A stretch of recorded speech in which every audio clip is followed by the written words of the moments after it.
C'est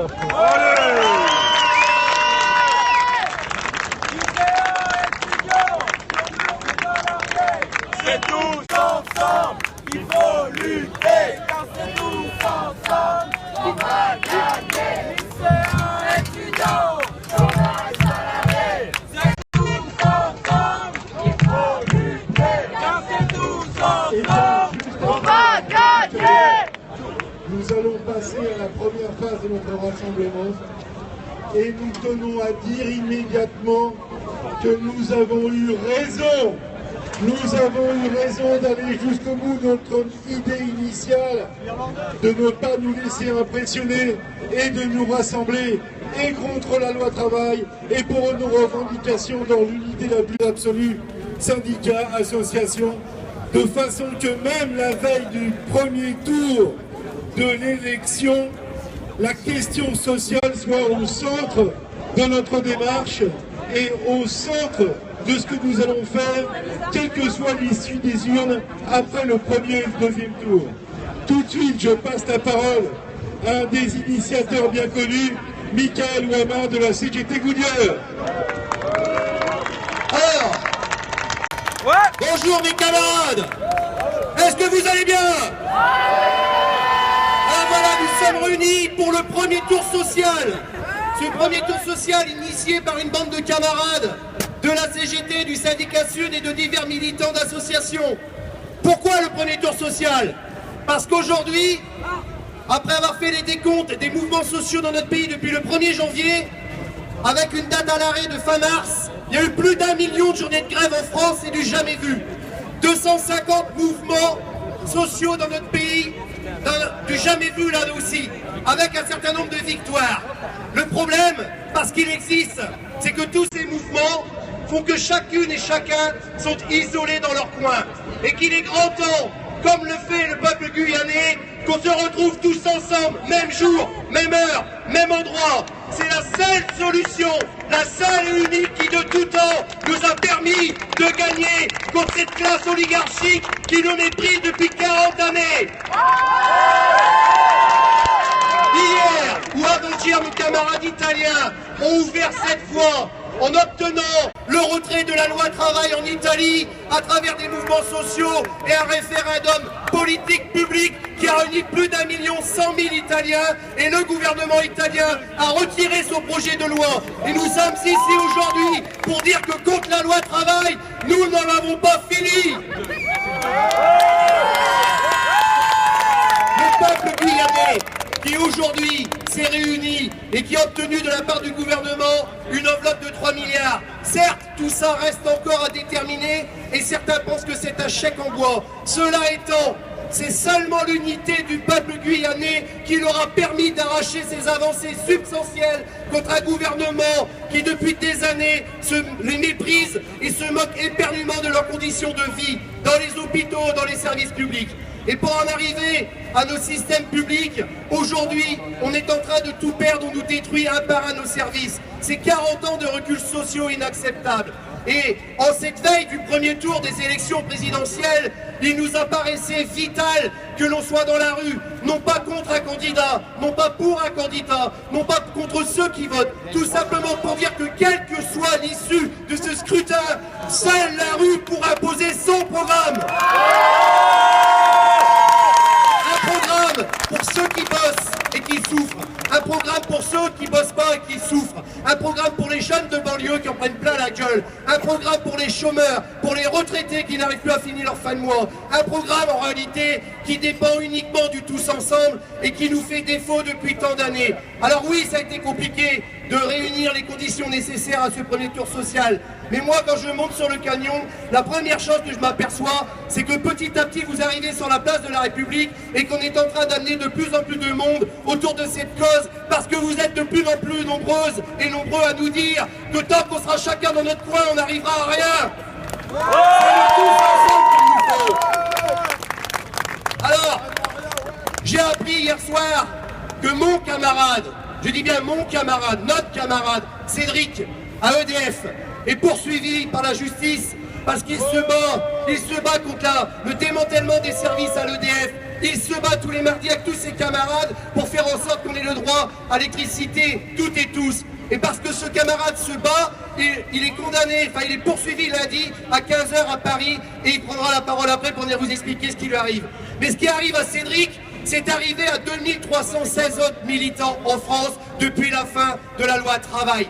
2317 militants poursuivis, condamnés comme de vulgaires bandits, pour une simple et bonne raison. Parce qu'on n'est pas capable de créer une unité qui leur empêchera un jour d'arrêter de nous poursuivre. C'est ça la réalité. S'ils nous poursuivent, c'est parce que nous sommes trop dispersés. Seule l'unité du tous ensemble les empêchera de poursuivre les meneurs et tous ceux qui sont derrière dans les mouvements sociaux à venir. Alors, oui, le premier tour social est une première dans notre pays, la veille d'une élection présidentielle.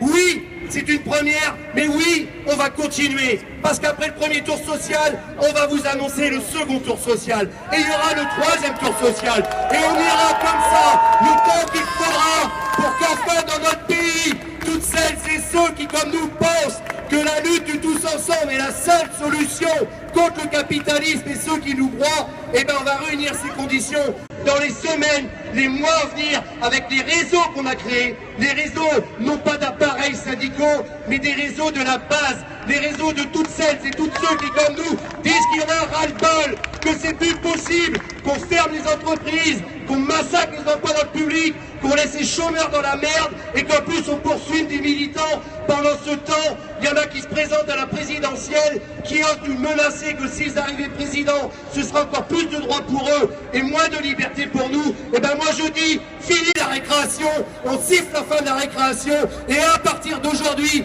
le premier, le deuxième, le troisième tour social qui nous amènera à la lutte du tous ensemble, comme en 36 et en 68. Voilà la réalité.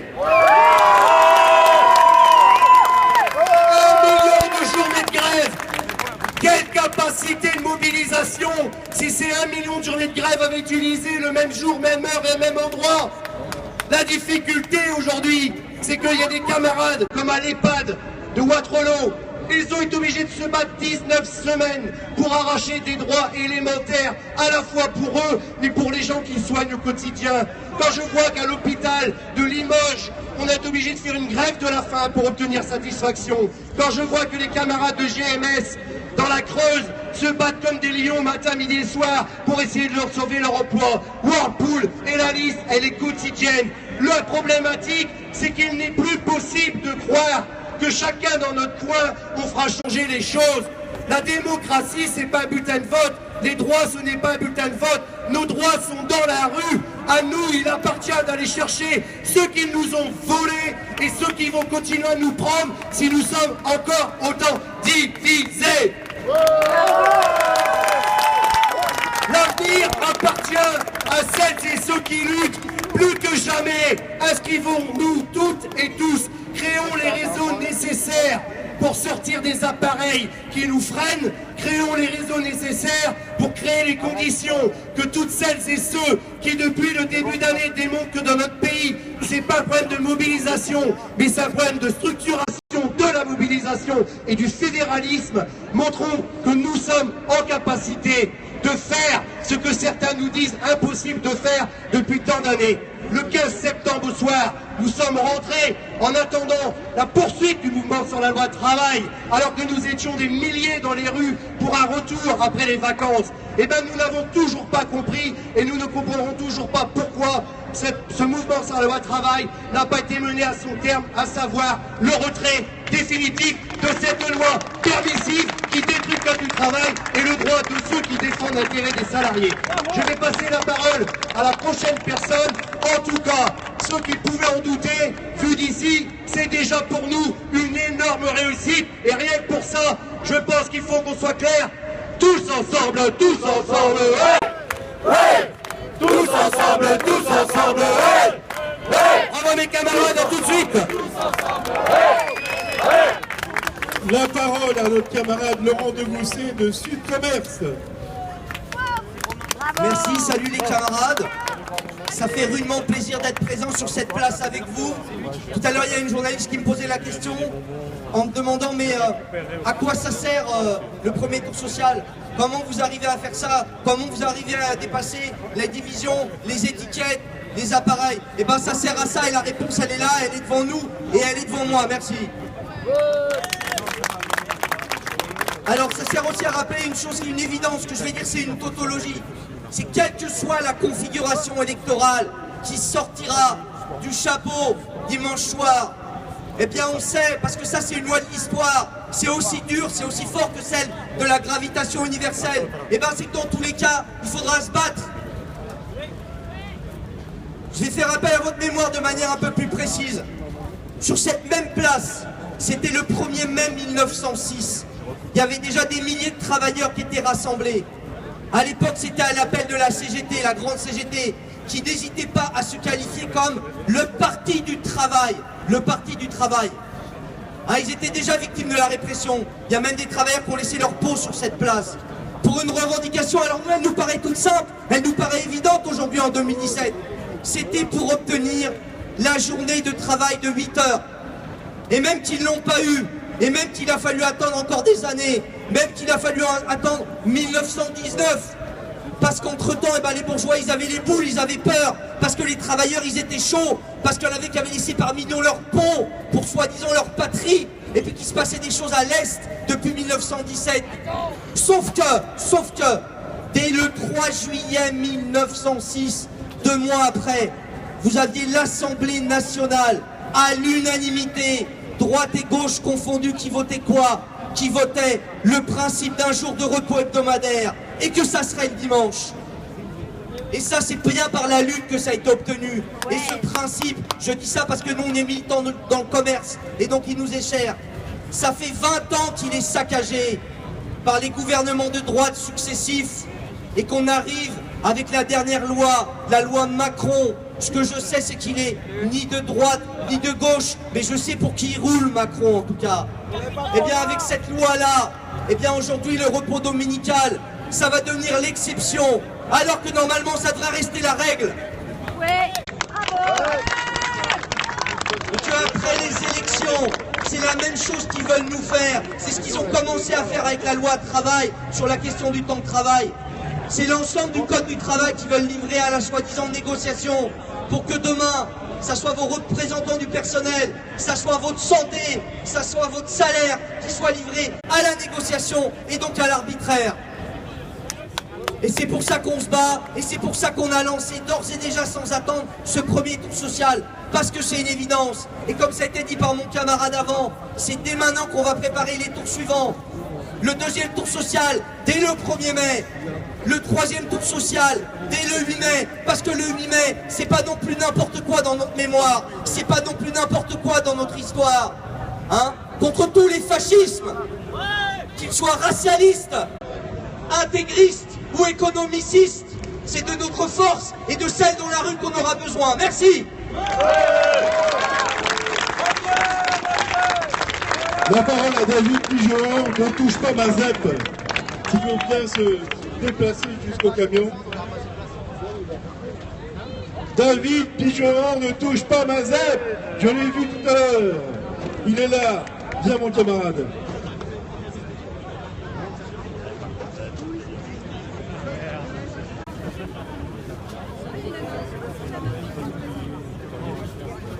À toi David. Nous on fera court, on a une petite banderole là avec des collègues profs du 95, du 93, du 92. On est là de Nanterre, Gennevilliers, Colombes, Argenteuil, voilà. C'est un collectif Touche pas ma ZEP où voilà, il n'y a que des quartiers populaires comme ça. Il y a aussi Aubervilliers, il y a aussi la Courneuve, il y a aussi les quartiers nord de Marseille. On était à la rentrée, on a commencé une grève avec un bahut, Joliot-Curie à Nanterre, qui a démarré une grève reconductible. À la rentrée, on était 3 lycées, on se battait pour un truc simple. C'est que Najat Vallaud-Belkacem, elle avait prévu que maintenant, à Mantes-la-Jolie, à la Courneuve, à Colombes ou à Gennevilliers, il y aurait 35, 36, 38 élèves par classe dans les quartiers populaires en ZEP, en zone sensible, et que les ZEP c'était fini. Et l'avenir des quartiers populaires et des élèves pour obtenir un diplôme, eh ben voilà, en fait ce gouvernement, derrière les beaux discours, il en avait strictement rien à faire.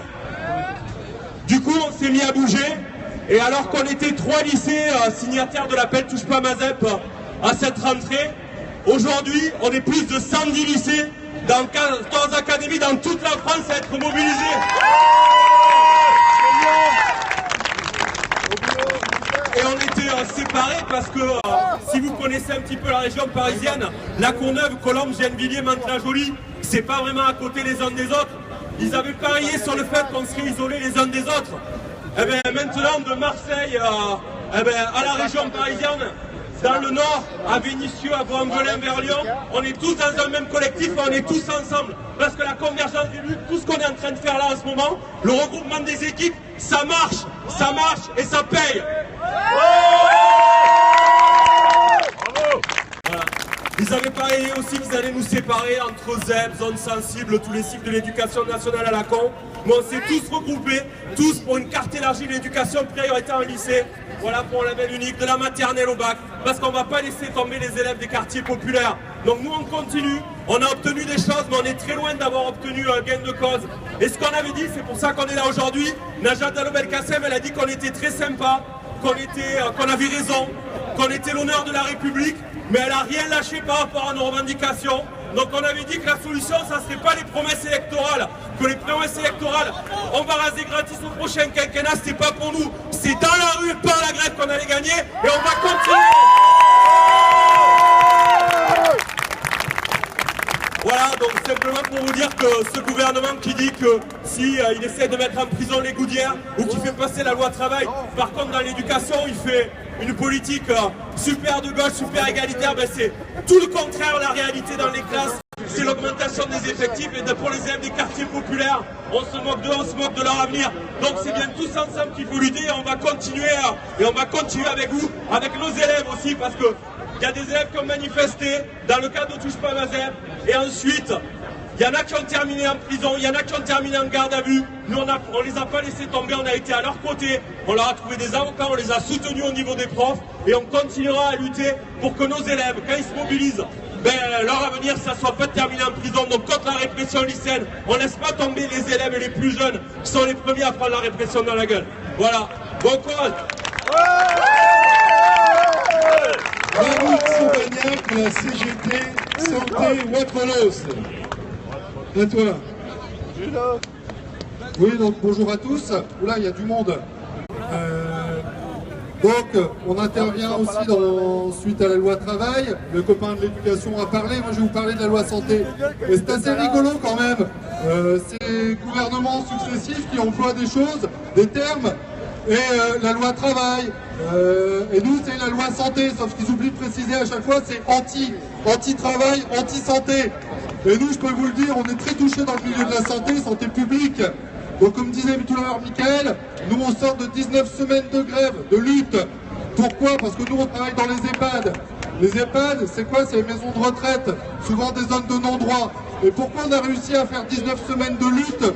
Simplement parce que les personnels ont décidé de relever la tête, de ne plus subir le mépris des managers à outrance, la précarité, les rappels à domicile, parce qu'aujourd'hui ce qui se passe dans l'hôpital public c'est catastrophique, les restrictions budgétaires, alors que de l'argent il y en a partout, il suffit de se ramasser pour y aller, sauf que nous on nous fait mourir dans nos hôpitaux, on ne compte plus le nombre de suicides de soignants sur leur lieu de travail, et tout ça c'est totalement inadmissible. Alors aujourd'hui, nous on n'a qu'une exigence, c'est qu'une loi santé, une vraie loi santé qui soigne tout le monde, parce qu'aujourd'hui l'hôpital public est le bien de tout le monde et il ne doit pas aller dans les mains des capitalistes qui se font de l'argent sur les malades, sur la souffrance humaine. C'est inadmissible. Pardon, Buffy. Les souffrances humaines, c'est inadmissible. Pourquoi? Parce qu'aujourd'hui, l'hôpital public accueille toute la misère du monde, souvent dans des lieux bien éloignés. C'est le dernier service public ouvert 24 heures sur 24 et on ne soigne pas que le domaine médical, on soigne aussi. Et souvent, l'hôpital, c'est la porte d'entrée où on règle les problématiques sociales, où on lance les alertes. Et tout ça, il faut que ça cesse. Donc aujourd'hui, il ne faut plus que nous soyons seuls. Il faut que tout le monde converge vers des luttes massives. Voilà, merci.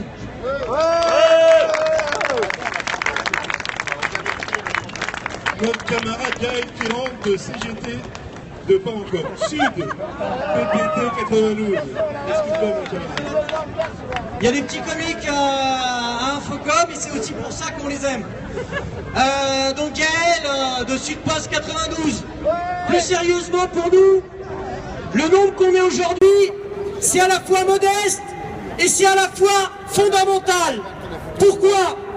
On était un certain nombre le lendemain du 15 septembre, après avoir bagarré pendant 4 mois contre la loi travail et pour son abrogation, contre la loi travail et son monde, à être bien dégoûté, à avoir bien la rage, qu'il n'y ait rien, qu'il n'y ait pas d'autres manifestations, qu'il n'y ait pas d'autres appels à la grève, qu'il n'y ait pas d'autres appels à la mobilisation.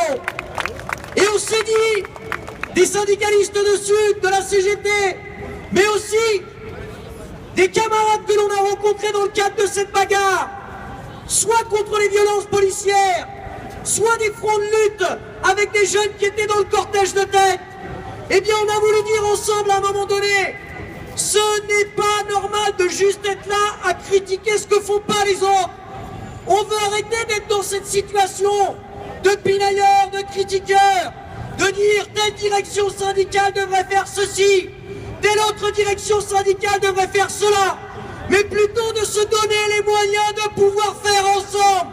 Et c'était l'objectif et l'objet avant tout du premier tour social et du 22 avril. Alors pour nous, qu'est-ce que l'on veut dire de façon forte? On veut dire de façon forte que quel que soit le résultat des élections présidentielles, tout ce qu'a obtenu notre corps social, tout ce qu'a obtenu la jeunesse, ça a toujours été au travers des grèves, des occupations, des mobilisations. Il n'y a pas tout ce qu'on a obtenu en 36 ou en 68, c'était dans aucun programme électoral. Alors effectivement, cette question-là qui semble tellement basique, cette trêve électorale qu'on voulait à tout prix stopper, éviter, pour nous ce n'est qu'un début.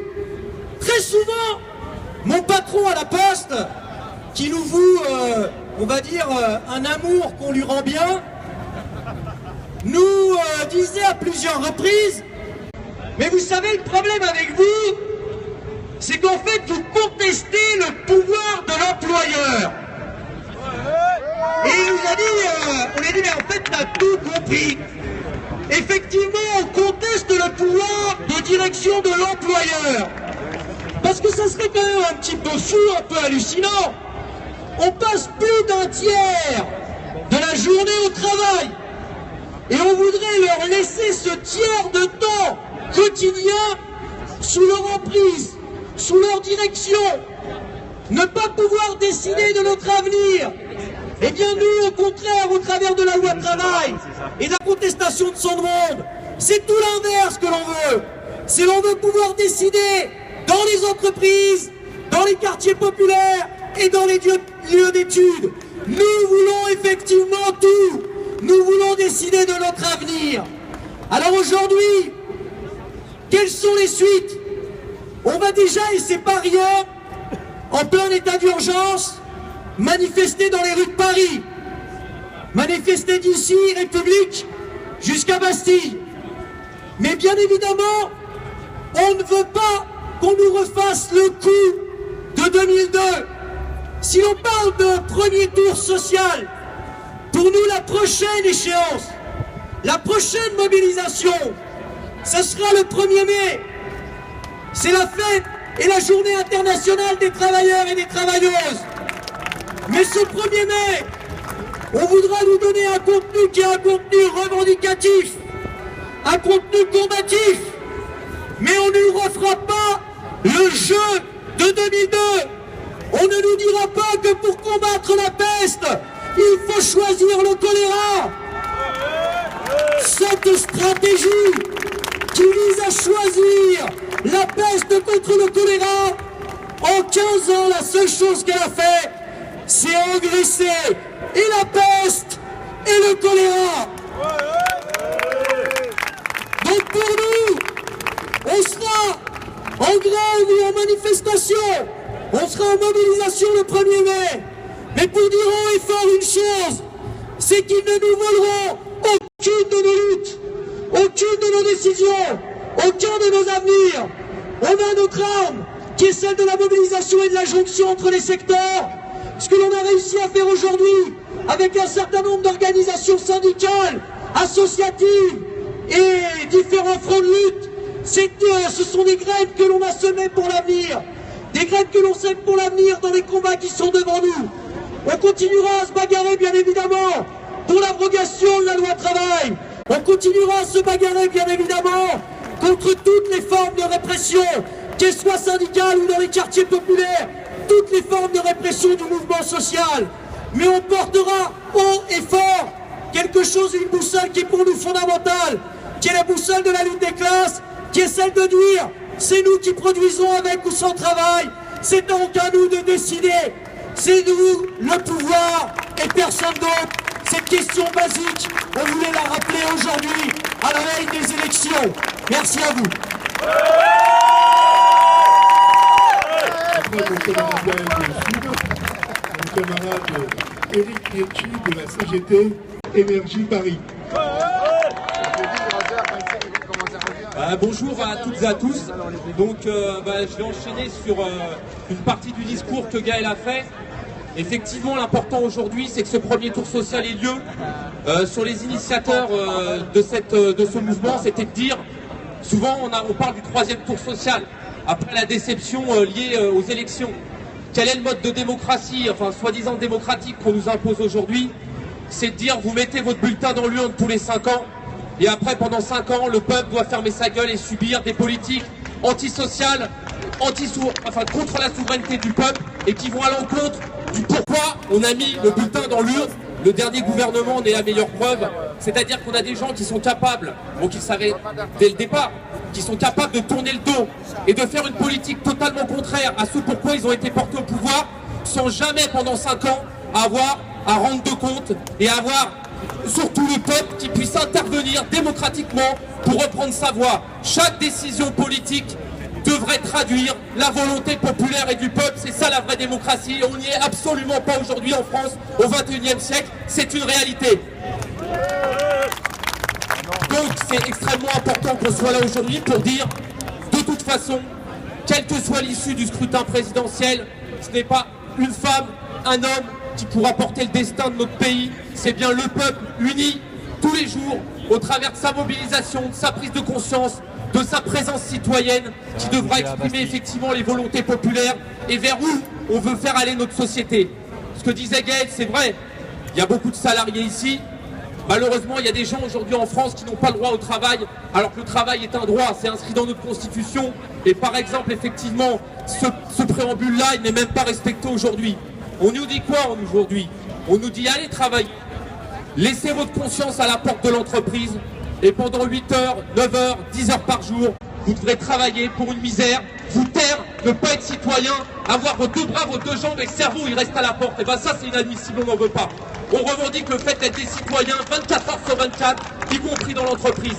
Et allons plus loin de ça, moi qui suis d'une grande entreprise ex-publique, qui a été privatisée contre la volonté du peuple et qui, depuis la privatisation en 2004, les résultats, c'est 70% d'augmentation du prix du gaz pour tous les Français, plus de 30% d'augmentation du prix de l'électricité pour tous les Français, 10 millions de familles en situation de précarité énergétique aujourd'hui. Et les dirigeants qui ont fait effectivement ce crime, parce que c'est un crime aujourd'hui d'avoir des enfants d'ouvriers, des enfants d'immigrés qui ne peuvent pas se chauffer l'hiver parce que c'est trop cher et qui dorment avec des pulls, avec des maladies dans leur logement. Et ça, c'est le capital qui est responsable de ça. Les criminels, ils sont là. Et donc par rapport à ça, l'entreprise dans l'entreprise, qui fait le travail? Qui est la force de travail? Qui produit la richesse? On nous parle de l'entreprise comme si c'était une entité abstraite. L'entreprise, ce ne sont que des mains, que des têtes, que des bras d'ouvriers, c'est ça l'entreprise. Et donc la souveraineté, c'est ceux qui font la richesse. Et dans toutes les entreprises, la seule volonté, les seules décisions devraient être prises par les représentants du peuple, ceux qui sont légitimement élus, et les directions devraient être que des fonctionnels au service de la volonté du peuple. C'est ça la réalité. La démocratie, elle doit s'étendre à ça, et c'est à ça, effectivement aussi, que doit servir le premier tour social.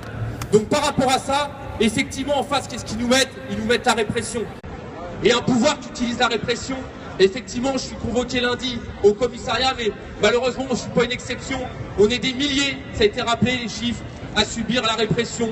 Alors on va dire comme ça, hein, les quartiers ont été le laboratoire, les banlieues ont été le laboratoire, nos frères arabes, nos frères noirs, on subisse 8, 10, 15 contrôles dans le mois.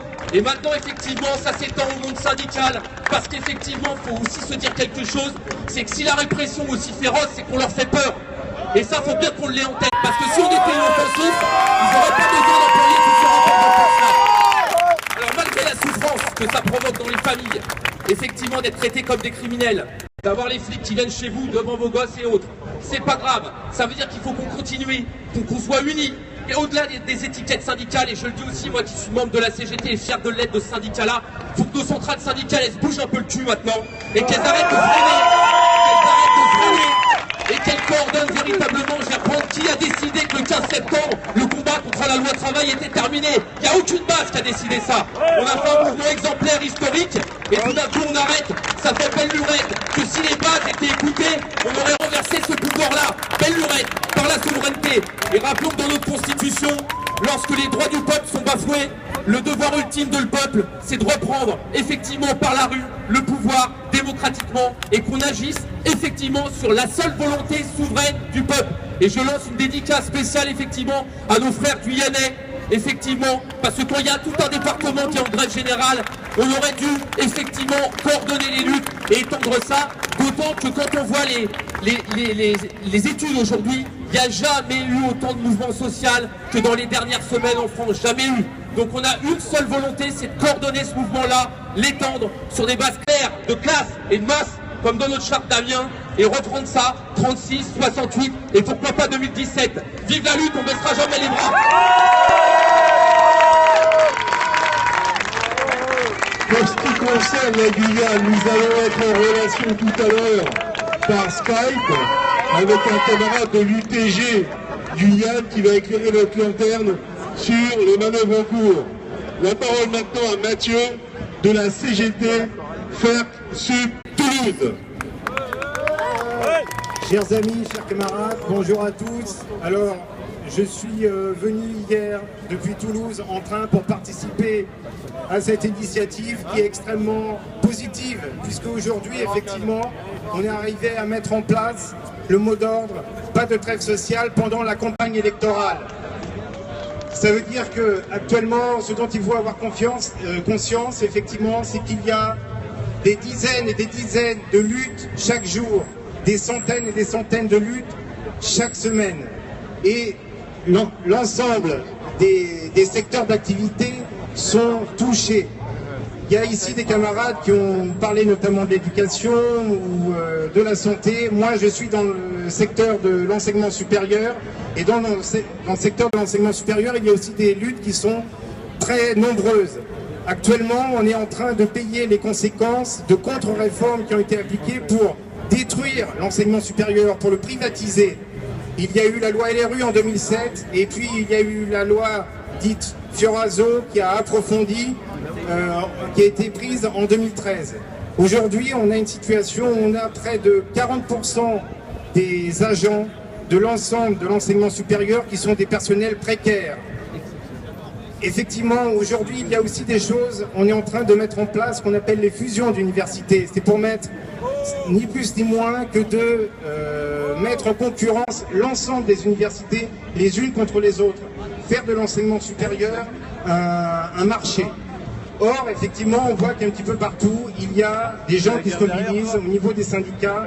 Par exemple, à Toulouse, on a pu retarder un petit peu, puisqu'il y a eu des mobilisations, notamment à l'Université du Mirail. On a pu envahir à près de 300 le conseil d'administration au début mars. Et finalement, la direction de l'université a été obligée de faire voter la fusion des universités sous protection policière au rectorat de Toulouse. Mais ce n'est que partie remise, puisque effectivement la mobilisation continue. Donc oui, aujourd'hui, ce qui est important aussi, c'est de continuer les mobilisations, de continuer la mobilisation, effectivement, de donner une continuité au premier tour social. Comme plusieurs camarades ont dit, de faire un deuxième, un troisième tour social. Il y a une échéance immédiate qui est le 1er mai, et continuer, puisque effectivement, quel que soit le résultat qui sortira des urnes, on sait qu'il va falloir continuer à se mobiliser pour défendre nos droits et en arracher de nouveaux. Je vous remercie. Notre camarade Griselda de CGT et du 93.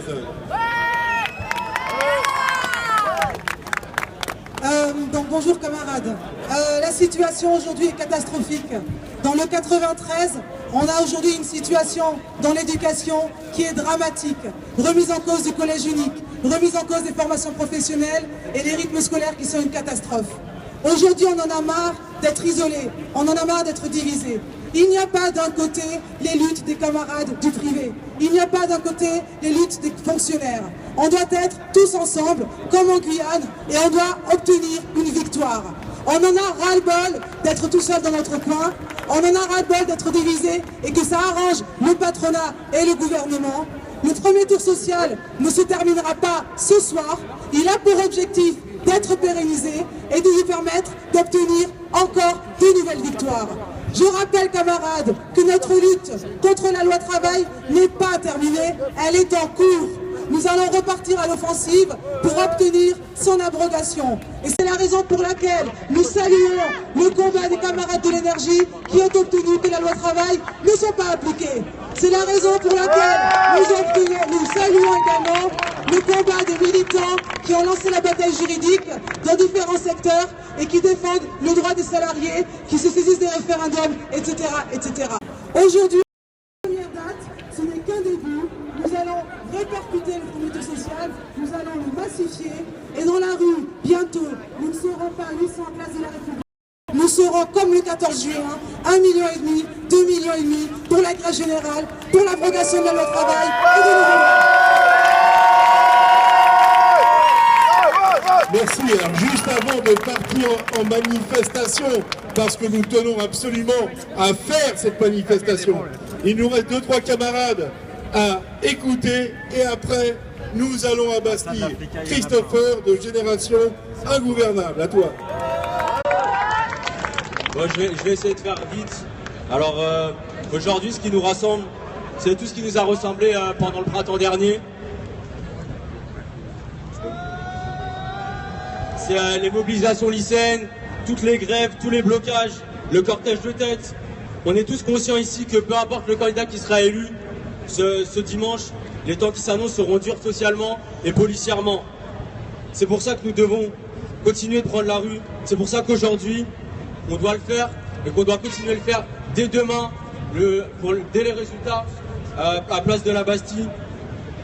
On doit continuer de mettre la pression aux deux candidats et monter crescendo jusqu'au 1er mai pour le second tour social. On doit donner ton dès maintenant, peu importe le candidat qui soit élu, pour lui montrer qu'il devra affronter la rue. Dans tous les cas, on sera là, on tiendra la rue tous les jours s'il le faut, qu'on lâchera rien. Et qu'ils peuvent continuer, ils peuvent délocaliser des entreprises, ils peuvent continuer à faire ça. Mais dans tous les cas, ils n'arriveront jamais à nous prendre la rue. Alors on sera là demain soir, dès les résultats. On sera là dès 20h, à partir de 21h, peu importe. Mais on sera là à Bastille, on sera là le 1er mai, et on sera là le soir du second tour. Peu importe le candidat, on lâchera rien. Merci. Julia du collectif féministe révolutionnaire, à toi. Bonjour à tous les camarades et camarades qui sont là. Donc nous, le collectif féministe révolutionnaire, on est venu aujourd'hui parce qu'on tient à affirmer la nécessité que les secteurs en lutte, que les militants syndicaux et les militantes syndicales combatifs et combatives se saisissent des enjeux féministes et LGBTIQ+. Les femmes et les minorités de genre travaillent. Elles et ils sont un mouvement ouvrier. Il y a de la précarité et du chômage chez les LGBT et les féministes. Pourtant, les ponts entre le mouvement féministe et le mouvement social ouvrier sont parfois rares. Et les jeunes LGBT se sentent pas toujours entendus par les syndicalistes, que ce soit dans nos études ou sur nos lieux de travail. Et par ailleurs, les travailleurs et travailleuses se sentent parfois perdus et désarmés lorsqu'on évoque la spécificité des femmes et des minorités de genre. Alors l'enjeu aujourd'hui c'est quoi? L'enjeu c'est de créer un nous, quelque chose qui nous rassemble. La conviction que notre combat c'est le même, qu'on doit se rassembler. Parce que mise en commun, nos spécificités elles se renforcent. Le mouvement féministe, le mouvement ouvrier, le mouvement antiraciste, nos analyses du monde elles se complètent en donnant à voir les mécanismes d'exploitation et d'oppression sous ces diverses formes. Et en face, l'ennemi commun, il existe. Et c'est quoi? C'est le capitalisme, certes, mais pas seulement. C'est bien sûr le patriarcat et le racisme qui nous répriment dans la rue, comme dans les textes de loi.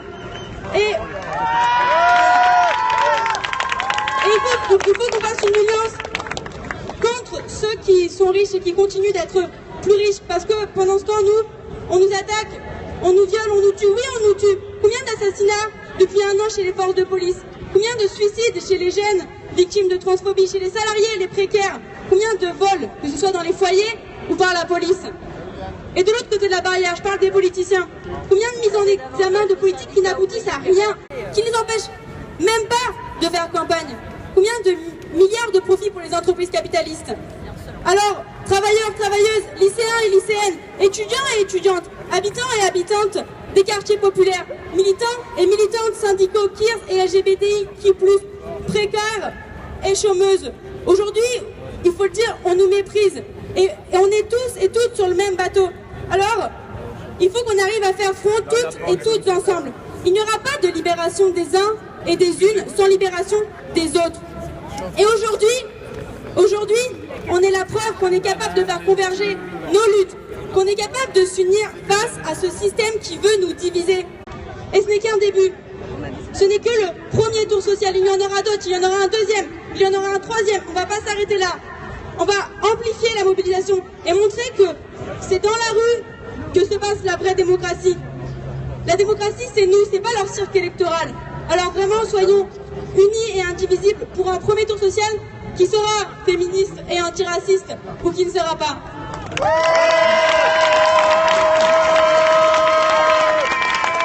La parole à Pierre de la CGT des privés d'emploi et des précaires. Bonjour à tous. La situation est catastrophique pour 3 raisons. La première, c'est la baisse des revenus de remplacement, que ce soit l'allocation chômage, avec la nouvelle convention UNEDIC, qui fait des économies sur notre dos. Par les droits sociaux, je pense à l'allocation pour adultes handicapés en baisse, l'APL en baisse, la CMU pour y avoir accès en baisse, le RSA en baisse, malgré la propagande du gouvernement. Par ailleurs, il faut comprendre que le patronat a compris que les précaires, les sans-droit sont une population corvéable à merci, à savoir le bénévolat obligatoire, le volontariat payé 400 €, y compris chez les pompiers, y compris à la police, et qui fait le travail d'une milice. Aussi, le service civique qui sont utilisés dans les services de l'État, payés 470 € plus une prime suivant les endroits. Enfin, comprendre que la loi zéro chômeur sont des chômeurs gratuits pour les employeurs, payés par leur propre revenu de remplacement, sans droit et en plus sans couverture au niveau des conventions collectives. C'est une population gratuite qui sert à déstabiliser les salariés normaux comme le bénévolat, le volontariat et le service civique. Enfin, dernier point que je voudrais souligner, il y a de la part des conseils départementaux qui politiquement régissent la CAF et ordonnent des choses illégales, des contrôles, que ce soit sur la recherche d'emploi, des contrôles sur leur vie pendant 1 an. Vauquier de Manec dans la région Rhône, Alpes, Auvergne, 11 départements ont signé des convocations systématiques pour tous les cas de figure aux gens au RSA pour les chasser et les exclure de leurs droits. Parce que les conseils départementaux ont des dettes vis-à-vis de la CAF et qui veulent le cacher et qui font la chasse aux pauvres. Je pense que là, il faut se réveiller. J'ai fini. Dernier intervenant avant le camarade de Guyane, Loïc de la compagnie Jolinôme. Salut à tous, il y a un an, on était sur cette place avec tous les camarades de Nuit Debout. On était aussi dans les actions avec tous les camarades qui se battaient pour l'intermittence. Nous, en tant que travailleurs du spectacle, on s'est retrouvés aux côtés de tous les copains de la CGT, tous les copains de Sud, tous les copains de la CNT, ceux de droit devant, ceux du droit au logement, et vous tous qui êtes ici. On était tous ici dans le mouvement pour ce printemps social contre la loi travail et contre son monde. On sait qu'un an après, si on n'a pas gagné contre la loi travail, si on n'a pas gagné contre son monde, on a quand même le plaisir de vous dire qu'en tant qu'intermittent, on a gagné contre le MEDEF et contre la direction de la CFDT. Dans toutes ces luttes, dans toutes ces mobilisations, on sait que nombre d'entre nous ont été arrêtés, ont eu des pressions de la part de leur direction, ont eu des procédures de licenciement, de mise à pied. On sait qu'il y en a beaucoup qui ont passé du temps en garde à vue et certains, beaucoup de temps, beaucoup trop de temps en prison. On continue aujourd'hui à soutenir tous les copains et les copines qui ont des procédures, que ce soit des procédures au sein de leurs entreprises ou que ce soit des procédures judiciaires.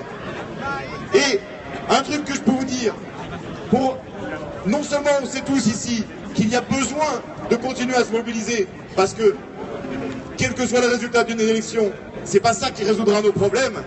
Il va falloir qu'on soit le 1er mai, on l'a dit, et les jours suivants, et les mois suivants, et peut-être même les années suivantes dans la rue, dans les luttes.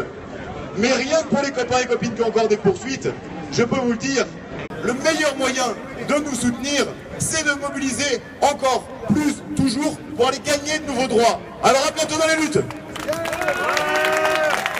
Pour amorcer la question de la Guyane, le camarade Nathalie de la CGT Air France. Fallait pas le dire. Bonsoir tout le monde. Alors je l'ai pas dit. Il l'a pas dit. Je suis salarié avant tout d'une entreprise où quand on n'est pas content, on arrache les chemises des patrons. Déjà, je voudrais vous dire que je suis super heureuse d'être avec vous ce soir. Super heureuse pourquoi? Parce que c'est pas spécialement gay ce qui se passe ici. Mais je suis heureuse parce que, en dépit de tout ce que nous subissons depuis des mois, depuis des années, on est quand même là, toujours debout, et on continue à aller au combat pour lutter contre l'oppression. J'en veux pour preuve le combat de la Guyane, ce grand département français, mal aimé et délaissé par l'État, qui est devenu emblématique depuis quelques semaines, comme vous le savez tous ici. Cette Guyane où j'ai grandi, dont je suis originaire, cette Guyane que j'aime, cette Guyane qui a toujours su garder la tête haute en dépit du mépris du gouvernement et des gouvernements successifs. Je m'excuse, je suis obligée de lire mes notes en même temps. J'ai eu la chance de me trouver sur place pendant ce mois de lutte. J'ai eu la chance de voir une convergence des luttes, cette fameuse convergence des luttes qu'on essaye de créer, d'entretenir et de faire grandir ici. Eh bien je l'ai vu se faire, non pas spontanément, il a fallu des efforts de part et d'autre, mais ça s'est fait quand même. Tous les secteurs de lutte se sont rassemblés. La santé, le social, les socioprofessionnels, les syndicats, les différents collectifs se sont réunis autour de ce combat. J'ai vu aussi la force du peuple franchir des montagnes. J'ai vu des initiatives populaires se mettre en place, des ateliers d'éducation populaire sur les barrages, des distributions de nourriture gratuite, des veillées politiques, la parole citoyenne. Et tout ça parce que quoi? Parce que la lutte, elle est légitime, parce que la cause, elle est légitime, et la nôtre aussi, si elle est légitime. Un protocole a été signé hier avec l'État français. C'est une avancée. Ce n'est pas une guerre qui est gagnée, c'est juste une bataille. On sait très bien qu'il va falloir être vigilant et suivre pas à pas ceci. Je vais, pour ma part, devoir passer de l'autre côté pour appeler le camarade de l'UTG qui se trouve actuellement à Cayenne et qu'on va voir en direct. Il va nous expliquer un petit peu ce qui se passe là-bas, et pendant ce temps-là, je vais passer la parole à je ne sais pas qui. CGT en France. Non, je déconne. Le temps que la camarade établisse le contact avec la Guyane, 2 mots contre les compteurs Linky. À toi. Merci, bonjour. Je suis aujourd'hui ici parmi vous pour dénoncer la quintessence du capitalisme qui se manifeste à travers la création de nouveaux compteurs électriques, gaz et eau, compteurs Linky en France. C'est une tentative d'intrusion inacceptable dans la vie privée big data et tout ce qui s'ensuit. C'est pour tout le monde, pour 35 foyers, la certitude d'avoir des augmentations de factures d'électricité. C'est pour beaucoup, malheureusement, et c'est déjà le cas, la garantie d'avoir des problèmes de santé invraisemblables. Des gens déjà en région parisienne ont dû déménager, ne peuvent plus rentrer chez eux à cause de l'impact des ondes électromagnétiques qui arrivent jusqu'à votre lampe de chevet en empruntant tout le courant non câblé et non blindé de vos appartements. Nous serons avec vous dans le cortège pour distribuer des tracts. Nous vous encourageons d'ores et déjà, tous ceux qui ont des compteurs électriques à l'intérieur de leur appartement, à l'intérieur de leur maison, de refuser l'installation de ces compteurs dits intelligents, dits communicants, qui sont en fait une véritable arnaque qu'aujourd'hui Enedis met en œuvre pour environ 35 millions de foyers, 6 milliards d'investissements, 10 000 euros, 10 000 emplois supprimés pour le relevage des compteurs. Il faut absolument que tout le monde se mobilise en France pour s'opposer à ces compteurs. De nombreux pays déjà aujourd'hui s'y sont opposés. La Belgique, l'Allemagne, le Canada, d'autres encore. Des villes ont déposé plus de 350 conseils municipaux et maires ont aujourd'hui refusé par des arrêtés l'installation de ces compteurs qui restent propriété des maires. Ces compteurs n'appartiennent pas à Enedis et la pose de compteurs est donc illégale si la collectivité n'y a pas consenti auparavant. Je ne veux pas prendre plus de temps. À titre individuel, sachez résister. On est obligé de respecter notre programme, c'est-à-dire de respecter le parcours de la manifestation que nous avons négocié pas plus tard qu'hier. Alors s'il y a un obstacle technique, on peut avoir le contact ou pas? Je te passe le micro pour avoir le contact de l'UTG. À toi.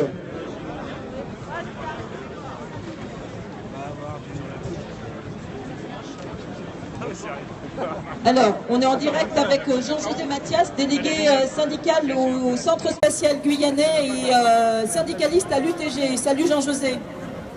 Salut Nathalie.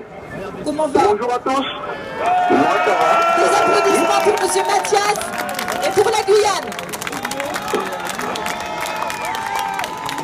Jean-José, alors nous avons appris que hier un protocole a été signé avec l'État. Est-ce que tu pourrais rapidement nous dire un petit peu ce qui se passe désormais à Cayenne?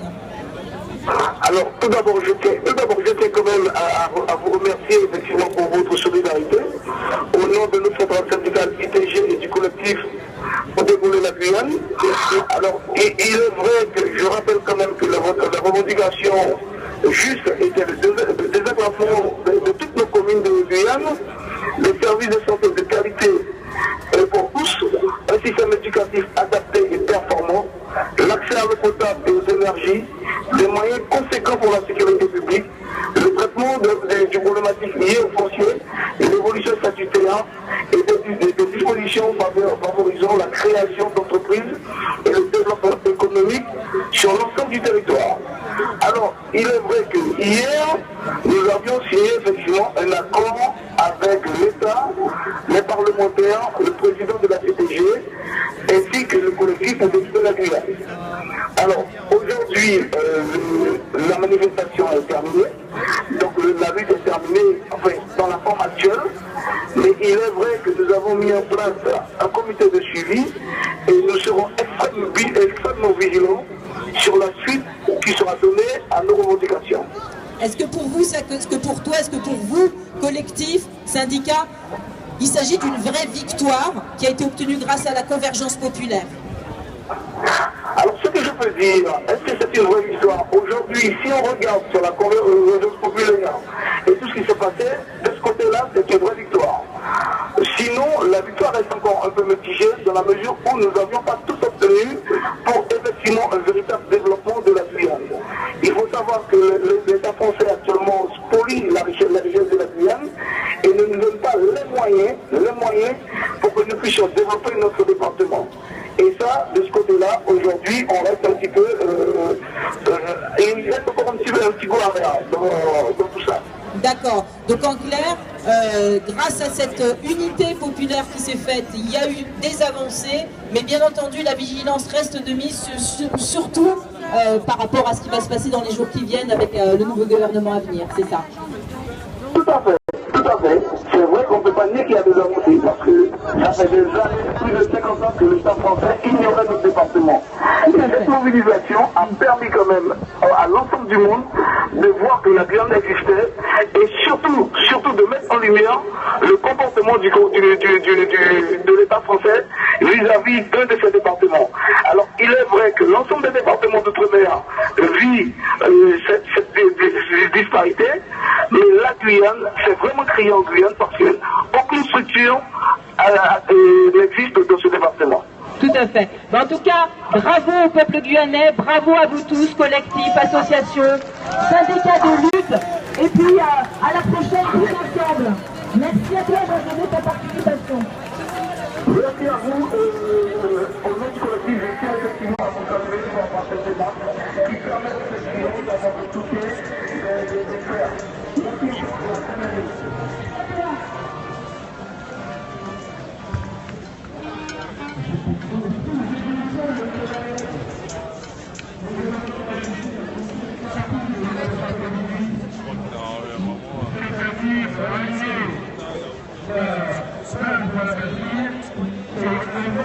Lancer une marche jusqu'à Bastille.